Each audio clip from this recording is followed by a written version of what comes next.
The air in the compliance chamber on Citadel Prime was so thin and cold it felt like breathing powdered glass. Arbiter Kalen Vance stood before the dais of progenitors, a relic of a man representing a species considered to be in its galactic infancy. He kept his hands clasped behind his back, the knuckles of his scarred right hand pressing into the smoother skin of his left, a small and private ritual to keep the tremor at bay. That wasn't fear that caused it, was a rage so old and deep it had become a part of his marrow. He had fought in the unification wars on Ares, wading through trenches of red dust and shattered hopes, all to build a world worthy of a second chance after the Great Scouring had turned Earth into a poisoned monument. He had seen enough fire and fury to last 1,000 lifetimes, yet here he stood, begging for permission to innovate from beings who had forgotten what it was like to struggle. Before him, the progenitor sat in judgment. There was the hulking form of the Cathar delegate, a silicon-based life form whose stony face was incapable of expression, yet radiated an immutable sense of disapproval. Next to him floated the gelatinous mind orb of the Signian ascendancy, its thoughts rippling across its surface in shimmering, unreadable colors. But the true power, the voice of the Galactic Compact, was High Emissary Lyra of the Ethel. She was a column of shimmering, silver light, a being of pure energy whose form only loosely approximated a humanoid shape. Her voice was not sound, but a direct resonance within the minds of all present. A melody of perfect reason and infuriating condescension. Vance despised that melody. "We have reviewed the proposals submitted by the Ares Mandate."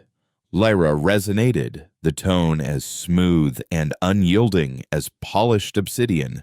The proposal was Dr. Eris Thorne's life's work, the Fold Space Drive, a paradigm-shattering new form of faster-than-light travel. It didn't use the ancient, progenitor-controlled stargates that form the arteries of the galaxy. It bent space-time itself, allowing for instantaneous transit between any 2 points. It was freedom. It was a declaration of independence written in the language of physics, and the compact was about to smother it in its cradle. While the theoretical principles are intriguing, Lyra continued, the word intriguing carrying the same weight as amusingly primitive. The technology falls under the precautionary doctrine. Its potential for systemic disruption is incalculable. Therefore, the compact cannot, in good conscience, certify its use. Vance felt the tremor threaten to break free. He had prepared for this. He had spent weeks with Thorne, role-playing every possible objection. "High Emissary," he said, his voice steady, practiced. The doctrine was designed to prevent galaxy-ending paradoxes, not to stifle innovation.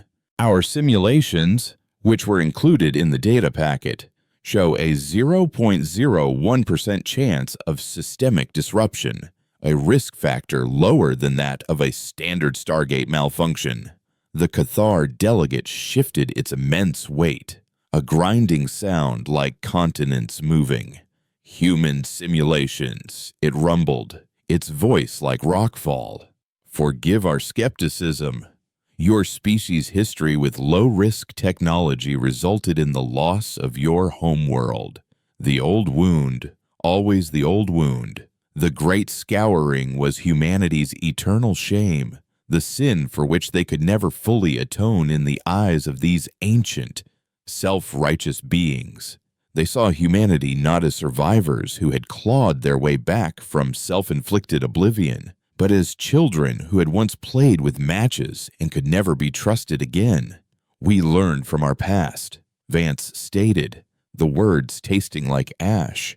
"That is why we are here, following compact procedure. That is why we present our findings for peer review. We are not the same people who lost Earth. We are the children of Ares, and we have earned the right to walk our own path. High Emissary Lyra's light seemed to soften, a calculated display of sympathy that was more insulting than open hostility. We understand your ambition, Arbiter. It is the defining quality of your race. But ambition must be tempered by wisdom. The galaxy is a delicate ecosystem. A single misstep by a developing species could unravel the peace we have maintained for millennia. She paused, letting the weight of her pronouncement settle. However, the compact is not without mercy. We offer a compromise. Vance knew what was coming. It was always a compromise, a gilded cage offered in place of true freedom. The Ares mandate will surrender all research, schematics, and working prototypes of the fold space technology to the Ethel for safekeeping and extended study. We, alone, possess the temporal models to safely analyze its true potential. Stolen, not surrendered.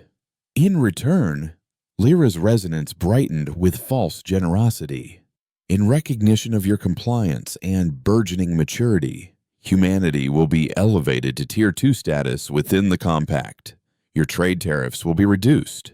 Your access to restricted archives will be expanded. You will be one step closer to full partnership. A pat on the head, a better class of leash. The rage in Vance's bones began to burn. He could feel Eris Thorn's fury burning through the quantum-entangled comm unit implanted behind his ear. He could almost hear the man's vitriolic sputtering from halfway across the galaxy. Thorn had warned him this would happen. Diplomacy is what you do when you don't have a big enough stick. Kalen, he'd said. We finally built the stick. For God's sake, don't be afraid to show it to them. Vance looked from the stone-faced Cathar to the inscrutable Signian, and finally to the pillar of condescending light that was Lyra. He saw no room for negotiation, no chance for an appeal to reason. They had made their decision before he had even opened his mouth. They were not adjudicators.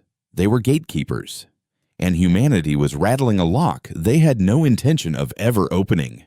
You speak of wisdom, High Emissary, Vance said, his voice losing its carefully constructed deference and taking on a harder edge. But what is the wisdom in forcing a caged bird to love its bars? You ask us to hand over the key to our future in exchange for a slightly larger cage. That is not a compromise. That is a demand for submission. Lyra's form shimmered, a flicker of annoyance breaking through her serene facade. Your species mistakes guidance for subjugation. You are young, volatile. Your history is one of fire. We are merely keeping you from burning down a house you did not build. That was it. The final, paternalistic dismissal that severed the last thread of Vance's diplomatic restraint. Through his comm, he heard Thorn's voice, tight and clipped. The demonstration is green. Arbiter, your call. Vance held Lyra's gaze, the silver light staring into the eyes of a man who was utterly, completely done. He had spent 20 years of his life speaking in quiet rooms, offering concessions, and swallowing pride for a future that the compact kept moving just beyond his grasp. No more. So be it, Vance said, the words barely a whisper. On his secure channel to Thorn, he gave the order he knew would change everything. Execute.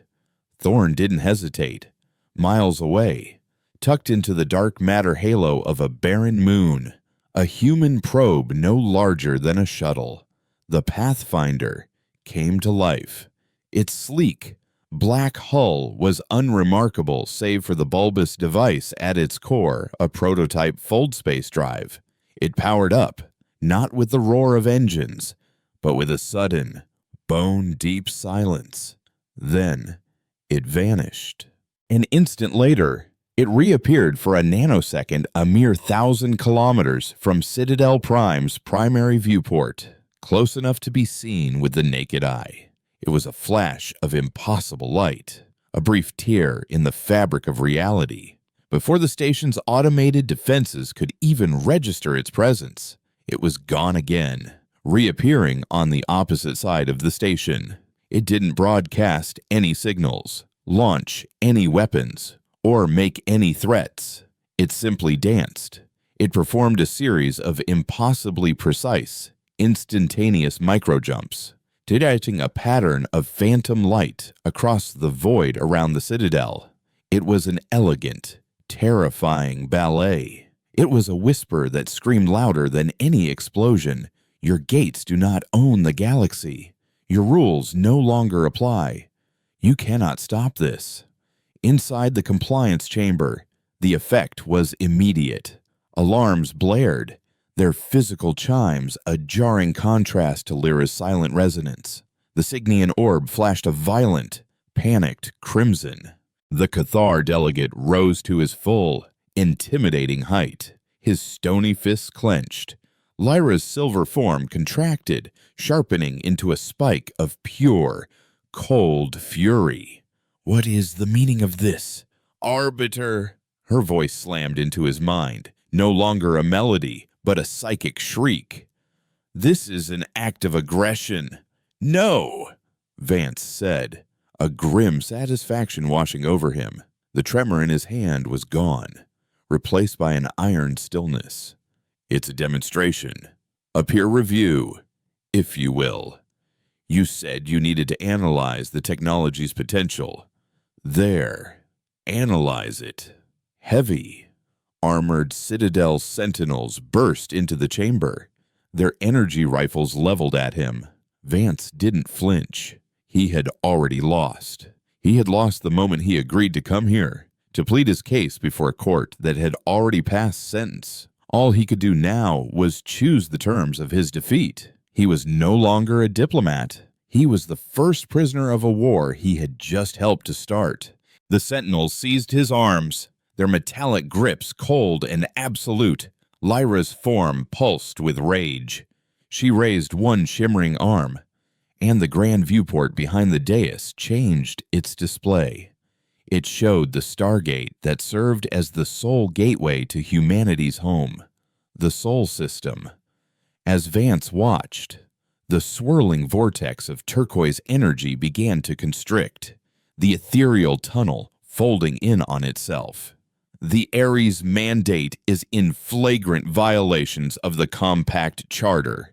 Lyra's voice echoed, now broadcast not just in the chamber, but across the entire Citadel. Effective immediately. The Sol System is under full quarantine. The Stargate is sealed. There will be no passage, no communication. The vortex shrank, sputtering like a dying star, until with a final, silent implosion, it was gone, leaving only the placid, empty black of space. A single sling word was broadcast on all compact channels, a death sentence delivered in a voice of cold, resonant light: containment. Kalen Vance was dragged from the chamber. The image of that dead gate burned into his mind. He was alone, cut off from everything he knew. The diplomat had failed. The soldier had taken his place. And in the sudden, terrifying silence, he knew that Thorne's defiant ballet had not been a demonstration of freedom. It had been the first shot fired in the dark. The silence where the Sol Stargate had been was louder than any explosion. On the bridge of the Ares Ascendant, a heavy cruiser on picket duty, Captain Eva Rostova watched the chronospatial anomaly simply cease. One moment, it was a stable, shimmering promise of connection to 1,000 worlds. The next, it was nothing. The sensor arrays that had been monitoring its delicate energies screamed warnings about a void they couldn't comprehend.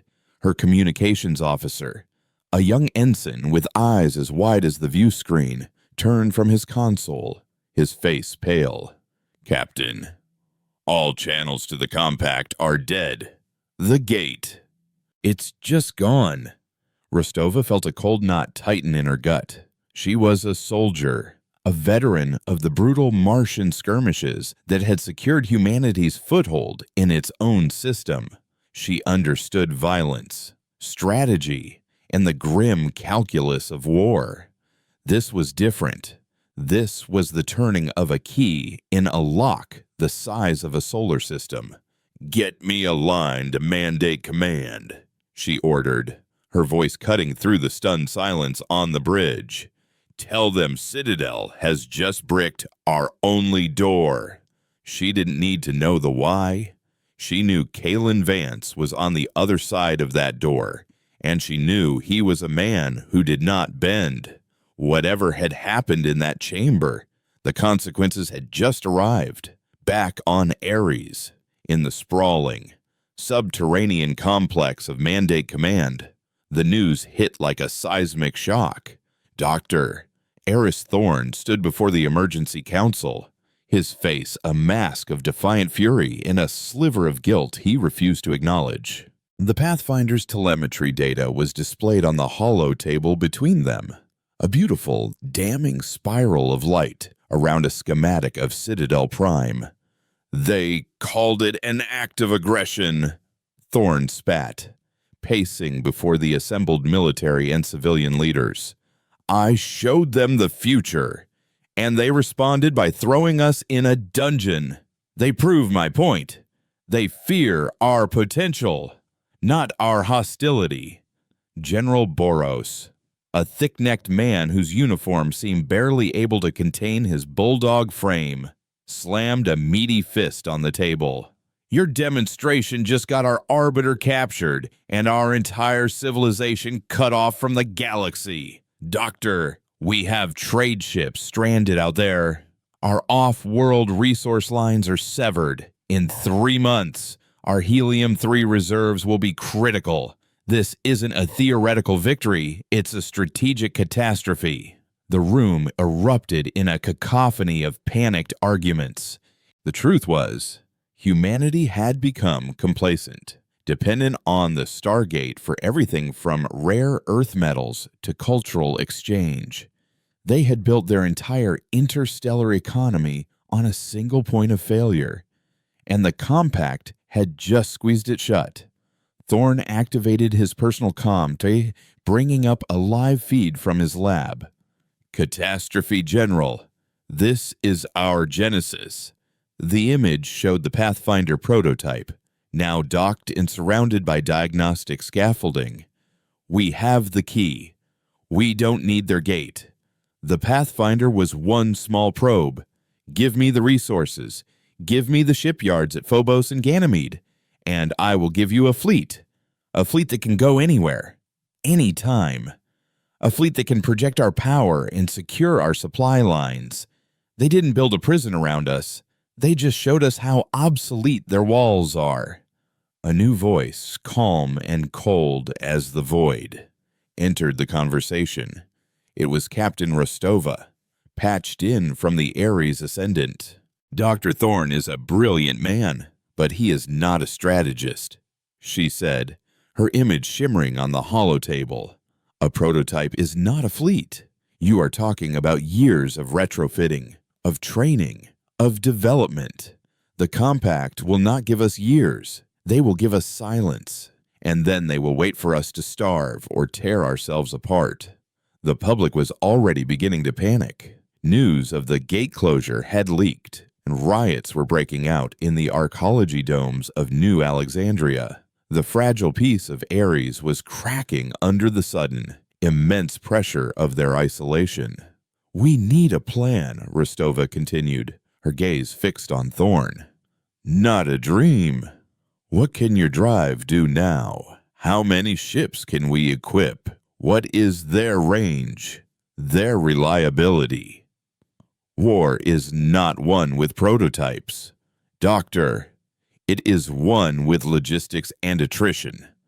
Thorne's arrogance faltered for a moment, replaced by the grim reality of the engineer. "The power consumption is immense. The calculations for a jump are complex. We could refit a dozen destroyer-class ships within 6 months." "Maybe," General Boros scoffed. "A dozen ships against the entire Compact fleet. That's not a war. It's a sacrifice." The hope that had surged through the room moments before curdled into a heavy to metallic dread. They were alone. They were trapped.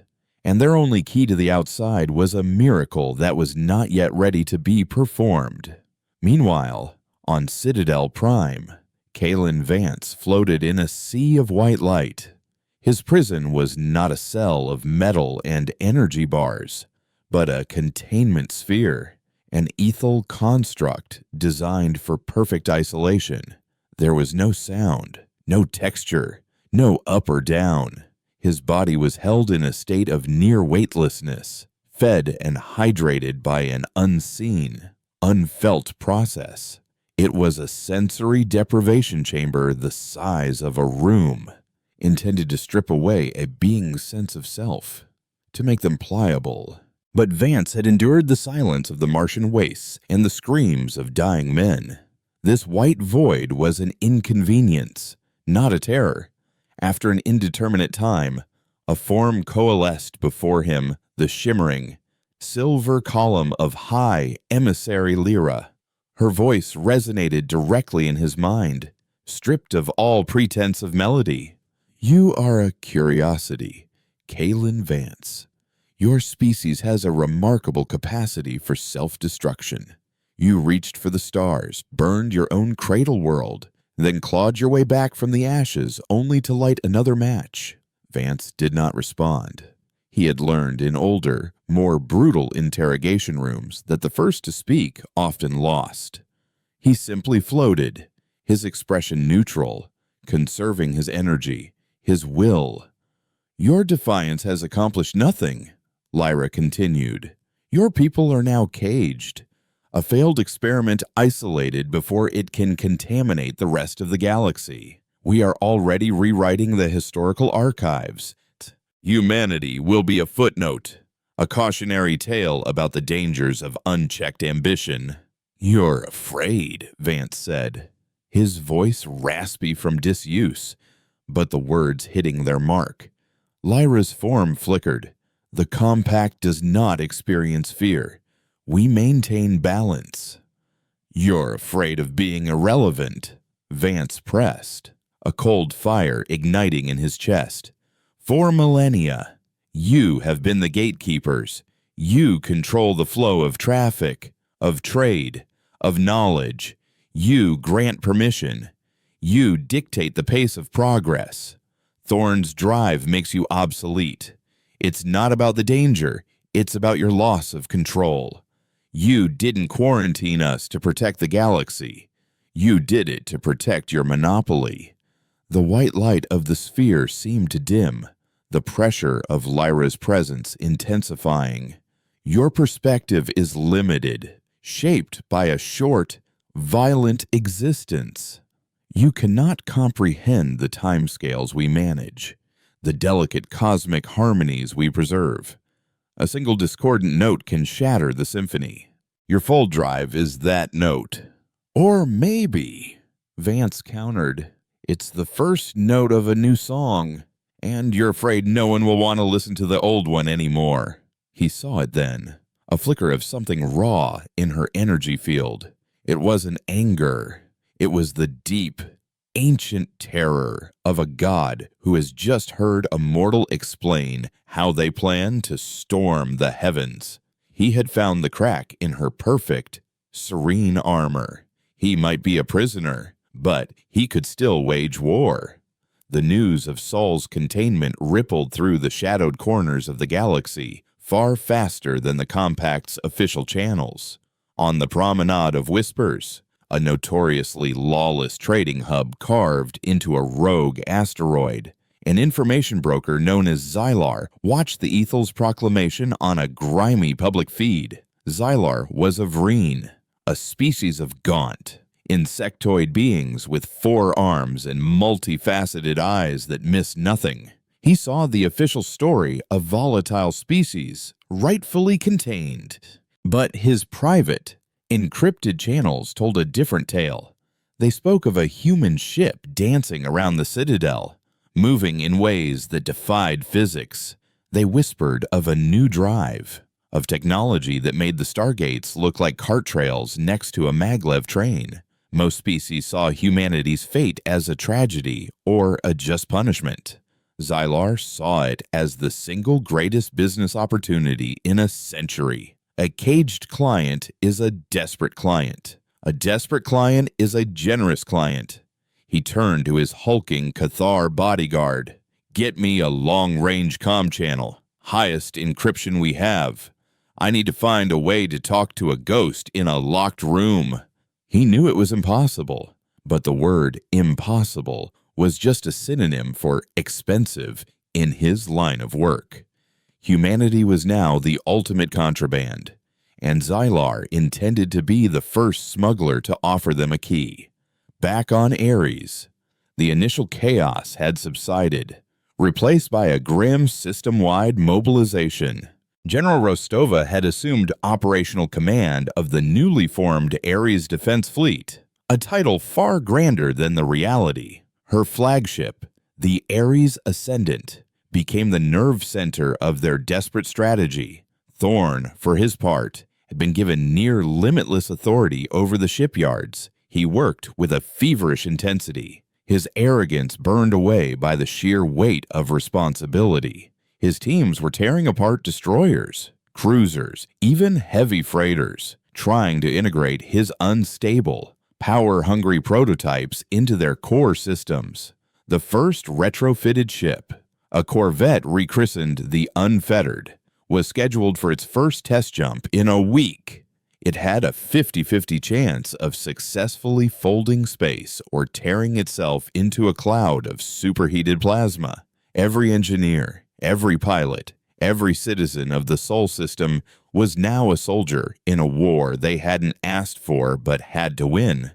They were cut off, surrounded, and outgunned on a galactic scale. But for the first time since they had crawled out of the ashes of Earth, they were truly, utterly united. They were no longer petitioners seeking a place at the table. They were prisoners, planning the ultimate jailbreak.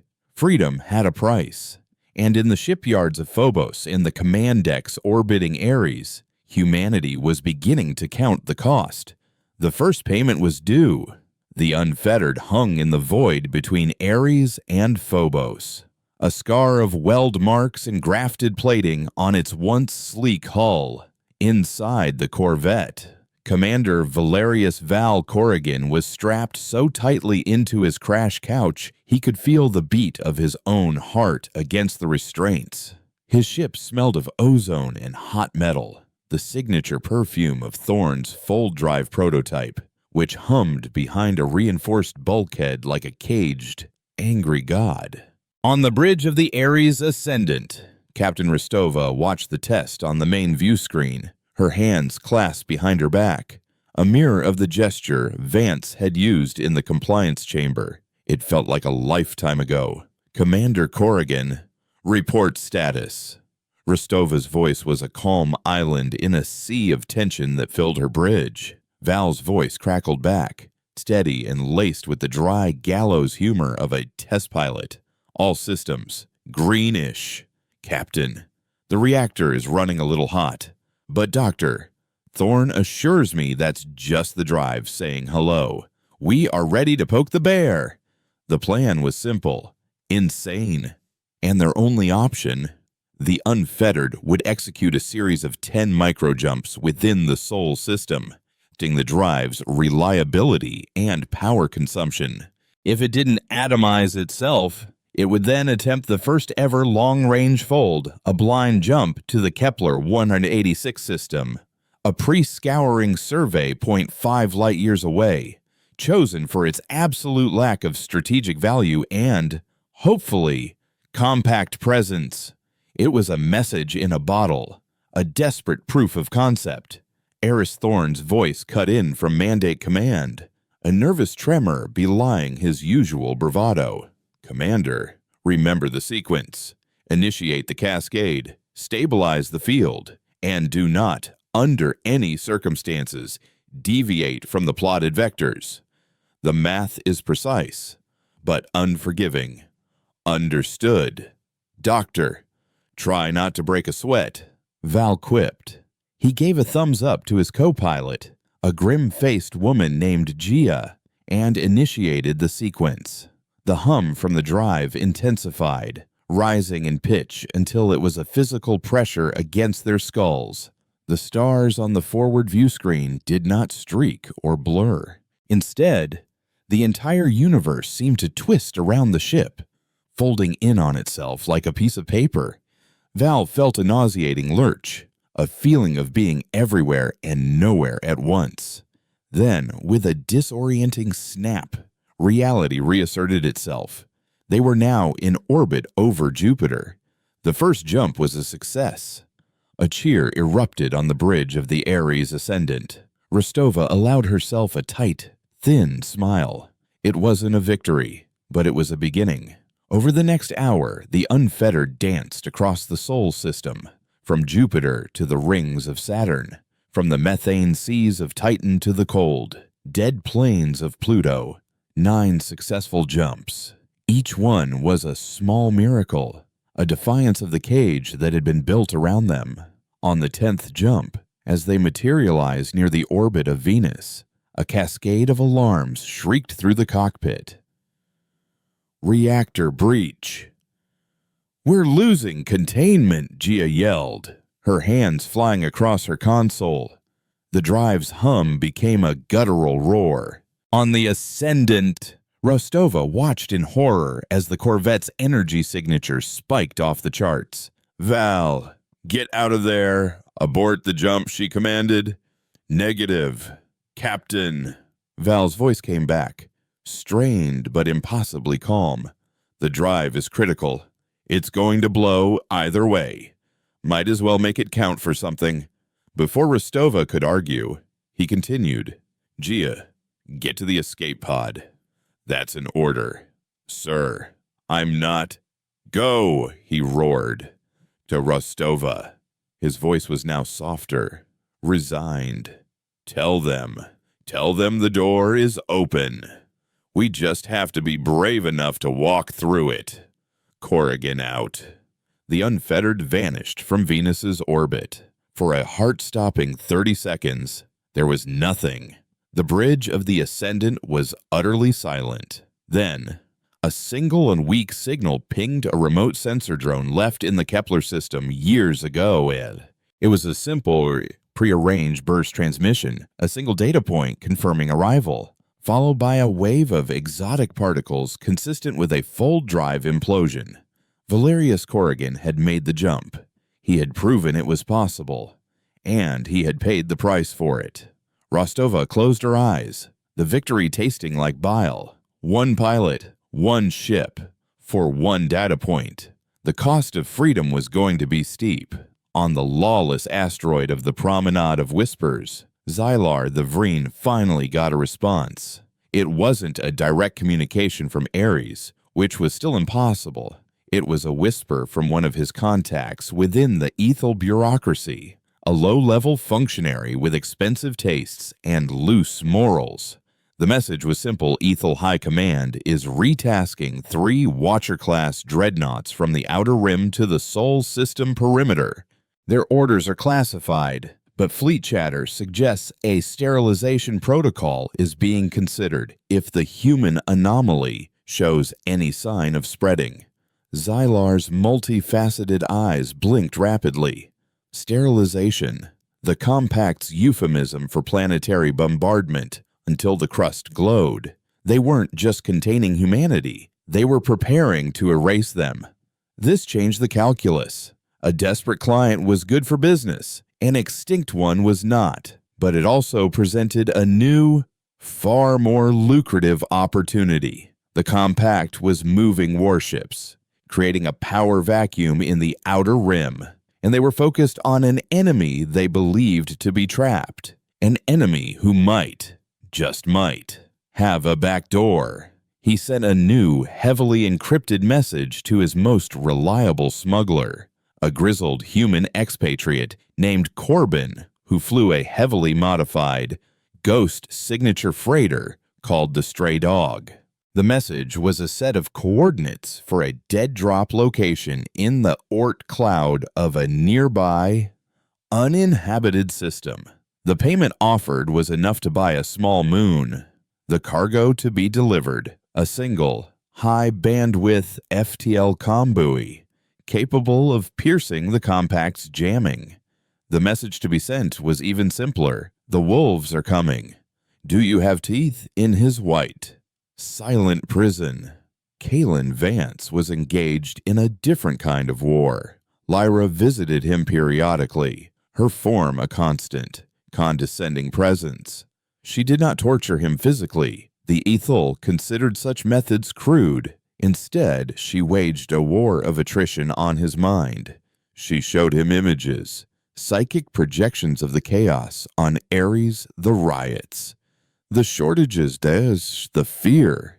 She fed him a steady stream of propaganda about humanity's inherent flaws, their history of self-destruction. Look at them! Her voice would resonate as an image of a hungry crowd breaking down a food distribution center filled his mind. They are not caged by us, Kalen Vance. They are caged by their own nature. Give them a day without comfort, and they revert to beasts. How can you expect to manage a galaxy when you cannot even manage a single, isolated world? Vance had learned to fight back. He didn't argue. He didn't defend. Instead, he used the one thing she couldn't understand: illogical, unpredictable, stubborn human hope. He would counter her images of riots with his own memories, a line of volunteers passing sandbags during a dust storm on Ares, a child sharing their meager rations with a stranger, the face of Valerius Corrigan, smiling, just before the Unfettered's first test flight. You see chaos, Vance projected back, focusing his will, his memories, into a psychic shield. I see resilience. You see panic. I see adaptation. You will never break us. Lyra, because you fundamentally do not understand what we are. We are the children of a broken home. We thrive in the ruins. And his resistance was more than just defiance. It was an attack. Each time he pushed back, he could feel the strain on her, the flicker of confusion in her perfect, serene light. He was planting a seed of doubt in the mind of a god, and it was taking a toll on them both. The sensory deprivation was beginning to wear on him, blurring the lines between memory and reality. But he held on, his entire being focused on being the one discordant note she could not resolve. The news of the Unfettered success and Corrigan's sacrifice galvanized the soul system. Grief was a luxury they couldn't afford. They channeled it into fuel. Thorn, driven by a guilt he now openly admitted, worked relentlessly, and the data from Corrigan's final jump was a Rosetta Stone, allowing his teams to refine the drive, to make it more stable, more efficient. The 50-50 chance of survival became 70-30, then 80-20. Shipyards at Phobos and Ganymede worked around the clock, converting every viable hull into a fold-capable vessel. They were no longer just refitting ships, they were building a navy. The Ghost Fleet, as the public had nicknamed it, was born. General Boros, his initial skepticism replaced by a grudging respect, planned their first major operation. It wouldn't be a supply run or a simple escape. It would be a statement. Rostova stood over the holotable with him, mapping the strategy. Their target was a remote compact listening post on a moon orbiting a gas giant in the Perseus Arm, designated Outpost Echo. It was a vital node in the compact's surveillance network, but it was lightly defended, its crew complacent, believing themselves to be thousands of light years from any conceivable threat. We jump in 3 ships, Rostova outlined, pointing to the schematic.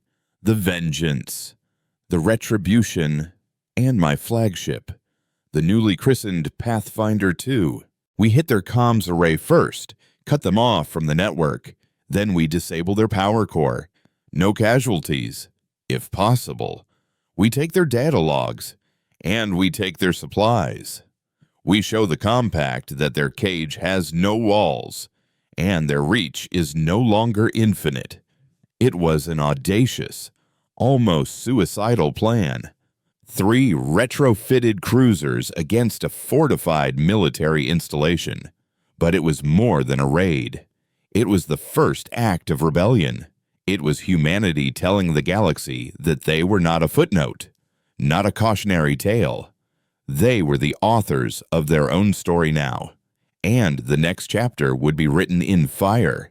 As the final preparations were made, a lone smuggler's ship, the Stray Dog, dropped out of FTL at the edge of the Sol system, its engines cold, its profile a ghost against the black.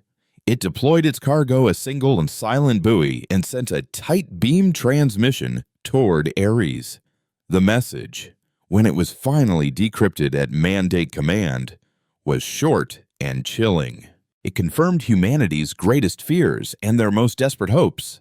The compact was coming to kill them, and someone, somewhere, was willing to help. The transmission from the Stray Dog sent a jolt of ice-cold clarity through Mandate Command. Xylar's warning, stripped of its mercenary context, was a death sentence, and a glimmer of hope rolled into one.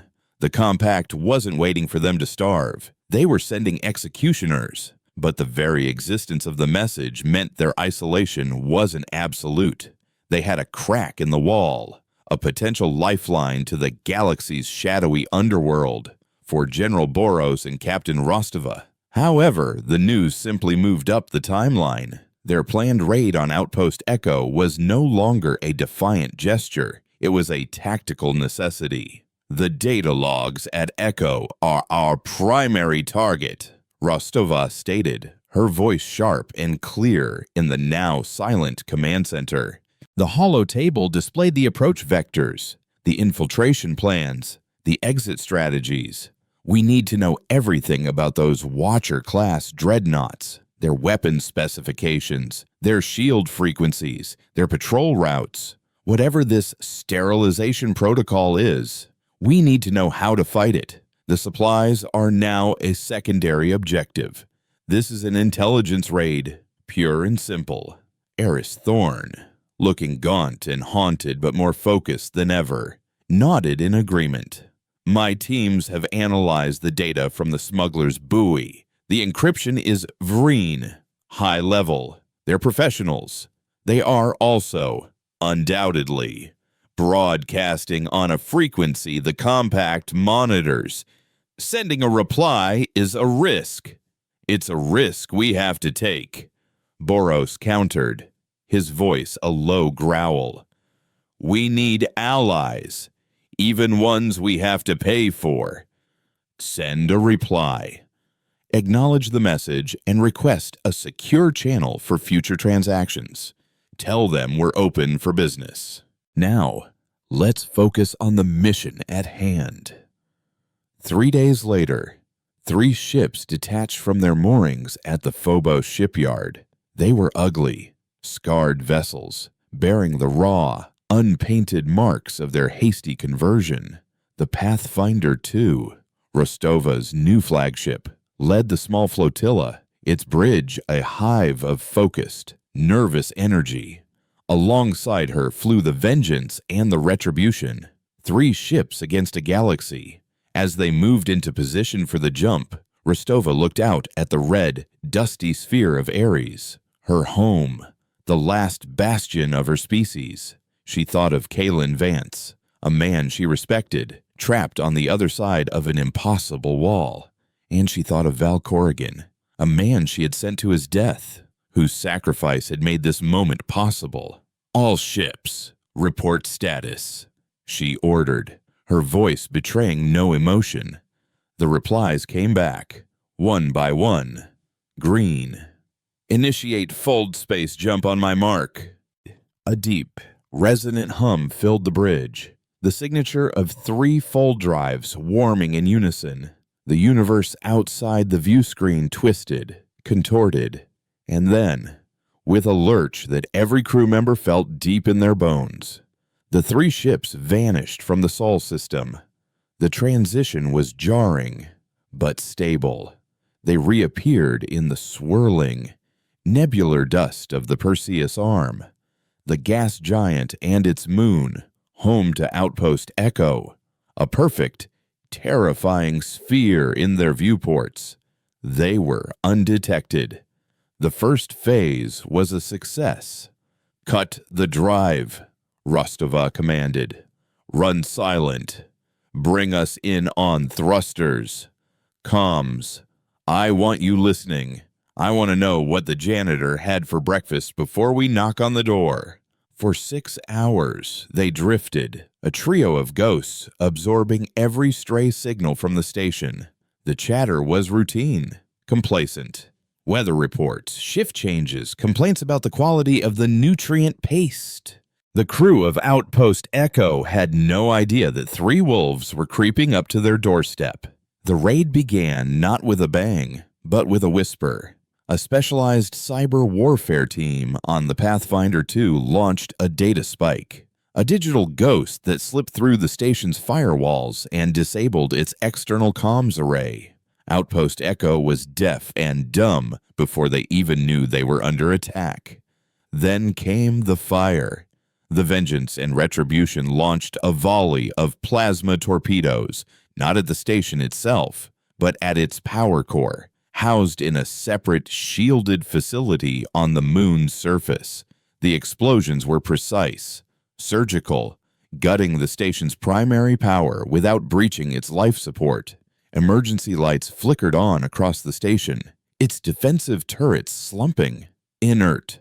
Rostova watched the chaos unfold, her expression unreadable. "Launch boarding parties," she ordered. "Marines are to secure the command center and the data vaults. Remember the rules of engagement. This is a smash and grab, not an occupation. We disable, we take what we need, and we get out. Minimal casualties." The assault was brutal and efficient.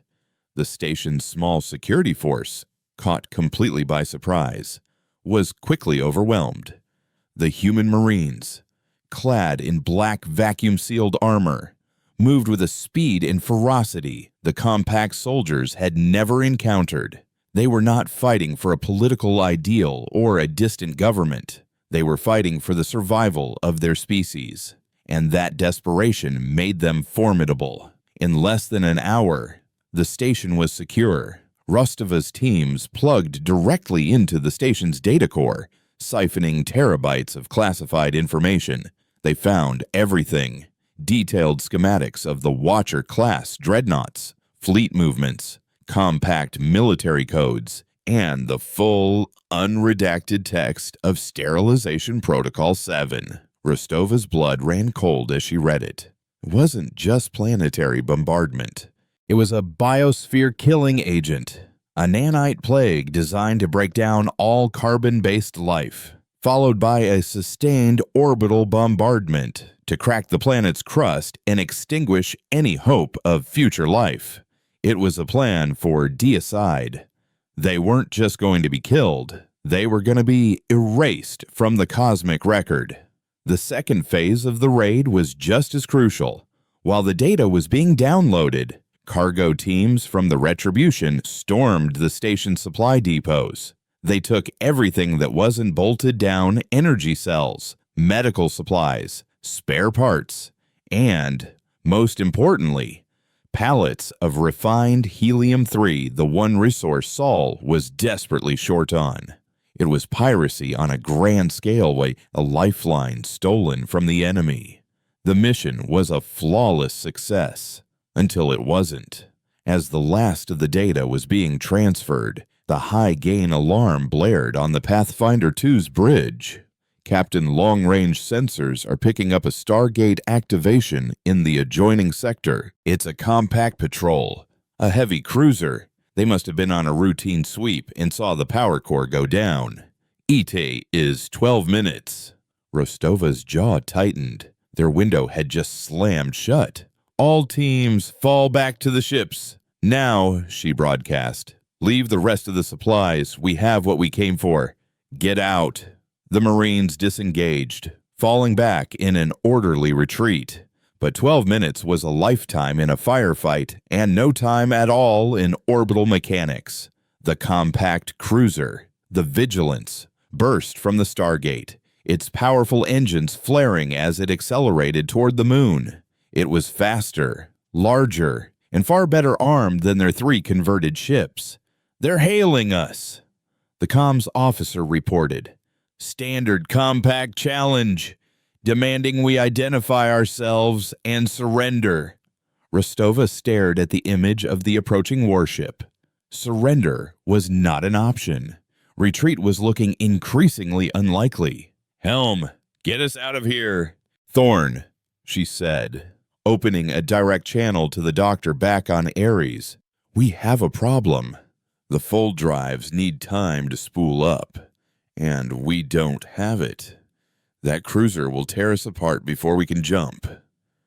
There was a pause, and then Thorn's voice came back, tight with a terrifying idea. "Captain, the drive can do more than just fold space. The energy required to create the singularity, if it were weaponized, if you could project the field externally, just for a moment, it was untested, theoretical, and utterly insane. It could just as easily rip their own ships apart." Rostova didn't hesitate. "Tell me how." As the Vigilance closed in, its forward batteries glowing with stored energy, the 3 human ships turned to face it. They did not power up their own weapons. Instead, they moved into a tight, triangular formation. "Link the drives," Rostova ordered. "Slave them to my command. On my mark. We're going to create a resonance cascade." Compact Captain on the bridge of the Vigilance watched in confusion. The 3 primitive ships were just sitting there. It was an easy kill. He gave the order to fire. Just as the lances of plasma erupted from his ship, Rostova gave her own command. "Now!" The 3 fold drives fired in perfect synchronization, not to jump, but to project their power outward. For a fraction of a second, the space between them and the Vigilance warped. The fabric of reality itself buckled. The incoming plasma bolts didn't hit a shield. They hit a wall of twisted space-time and were shunted into nothingness. The Vigilance itself was caught in the edge of the distortion. Alarm screamed across its bridge as its inertial dampeners failed. Its structural integrity flickered, and half its systems fried from the sheer gravitational stress. The ship didn't explode. It was simply broken, crippled, and adrift. The human ships used the precious seconds they had bought. Their drives spooled up. The universe twisted, and they were gone. They left behind a crippled compact cruiser, a gutted listening post, and a message far louder than any broadcast. The ghosts were out of their cage, and they had learned how to bite. The galaxy was no longer a safe place for the gatekeepers. The return of the Ghost Fleet to Sol was not met with triumphant celebration, but with a somber, system-wide gravity. The stolen data spread through Mandate Command like a contagion, confirming their worst fears. Protocol 7 was not just a contingency, it was a pre-authorized, meticulously planned act of xenocide. The Compact had never seen them as partners, not even as unruly children. They had seen them as a pest, and the file contained the precise chemical formula for the pesticide. The mood on Ares shifted from defiant hope to grim resolve. Every citizen, from the hydroponic farmers in the lower levels to the strategists in the high command, understood the stakes. This was no longer a war for independence. It was a war for existence. Rostova, Boros, and Thorn became the trinity of their survival. Rostova planned the defense, her mind a cold, logical engine processing fleet positions and kill boxes. Boros handled the brutal logistics, turning the entire system into a fortress, mobilizing every miner's rig and transport shuttle into a makeshift militia.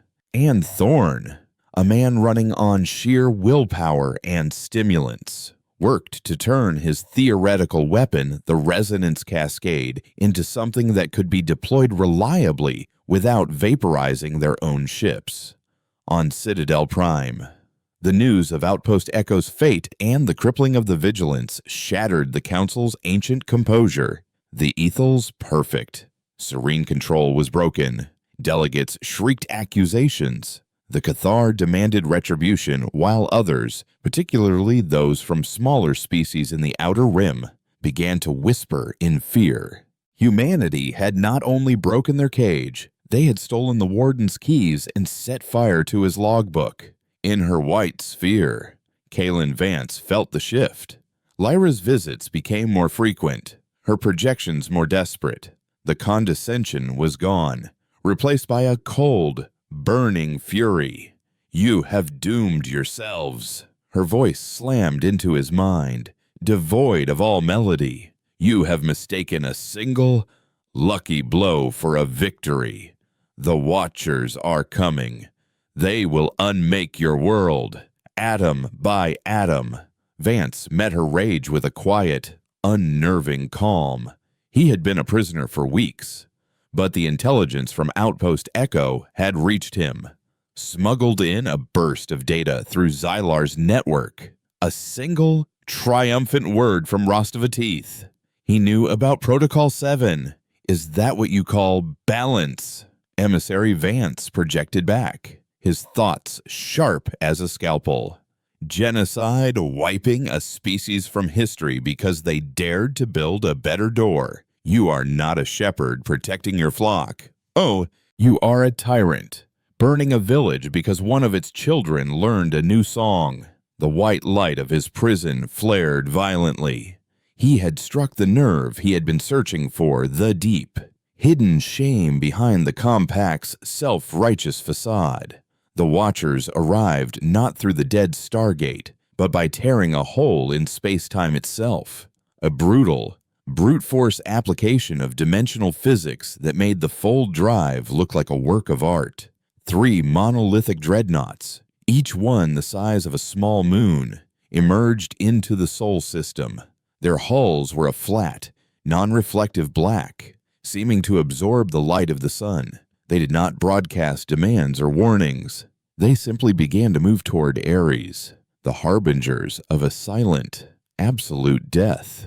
Humanity's fleet met them near the orbit of Jupiter. The Ghost fleet, now numbering 20 refitted ships, looked like a swarm of insects challenging 3 mountains. Rostova, on the bridge of the Pathfinder 2, knew a direct confrontation was suicide. "Commence Operation Scythe," she ordered.